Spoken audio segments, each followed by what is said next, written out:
সাংবাদিক নিগ্রহের ঘটনায় এসপি সকাশে ধর্মনগরে সাংবাদিক চাপ।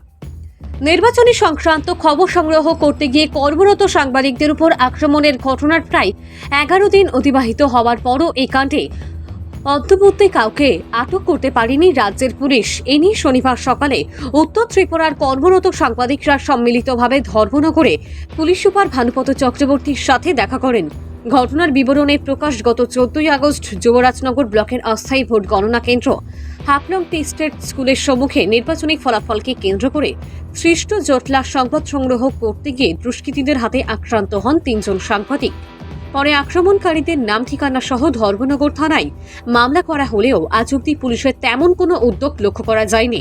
এ নিয়ে এসপির সাথে বিস্তর আলোচনা করেন ধর্মনগরের সাংবাদিকরা। বিষয়টি নিয়ে পুলিশ দ্রুত পদক্ষেপ না নিলে স্থানীয় সাংবাদিকেরা বৃহত্তর আন্দোলনে সামিল হবেন বলে স্পষ্টভাবে জানিয়ে দেন।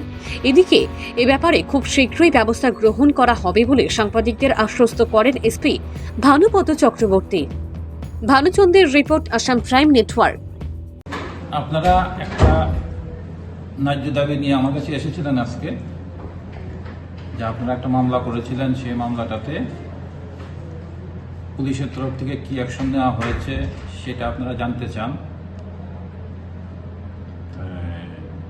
এবং সেই ঘটনাটা যেটা হয়েছিল গত 14 তারিখে সেটার ব্যাপারে আপনারা ডিটেলস আজকে বলেছেন। আমি আপনাদেরকে ধন্যবাদ জানাই। পাশাপাশি নতুন যে আমাদের আইন অ্যামেন্ডমেন্ট হয়েছে সেই আইন অনুযায়ী আমরা যতটুকু ব্যবস্থা নেওয়া যায় আমরা সেই ব্যবস্থা নেব এবং আপনাদেরকে আমরা জানাবো আমরা কি অ্যাকশন নিয়েছি। ধন্যবাদ।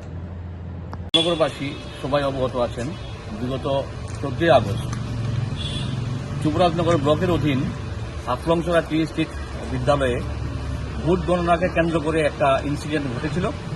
সেই ইনসিডেন্ট যে ঘটেছিল সেই ইনসিডেন্টের কভারেজ করতে গিয়ে, মিডিয়া কভারেজ করতে গিয়ে আমাদের 4-5 জন সাংবাদিক আহত হয়েছেন, আক্রমণ হয়েছেন, এবং পরবর্তী সময়ে আমরা এটার বিচার চেয়ে আমরা ধর্মনগর থানাতে এফআইআর করেছিলাম, এবং পরবর্তী সময়ে আমরা এসডিপিও, ওসি সবার সাথে কথা বলেছি। কিন্তু আজকে 11 দিন বিগত হয়ে গেল এফআইআর করার পর, কিন্তু আসামি অ্যারেস্ট হয়নি এবং কোনো ধরনের পদক্ষেপ আমরা জানতে পারিনি। সেজন্য আজ আমরা ধর্মনগরের সম্মিলিত সব সাংবাদিক আমরা এই জেলা পুলিশ সুপার ভানুপত চক্রবর্তীর সাথে আমরা দেখা করেছি। ওনাকে আমরা বিস্তারিতভাবে বলেছি আমাদের এফআইআর সম্বন্ধে, আমাদের ঘটনাগুলি সম্বন্ধে। উনি আশ্বাস দিয়েছেন, সমস্ত ঘটনা অবগত হয়ে উনি আশ্বাস দিয়েছেন যে উনি বিষয়টা দেখছেন এবং আইন অনুযায়ী যা ব্যবস্থা গ্রহণ করার উনি করবেন।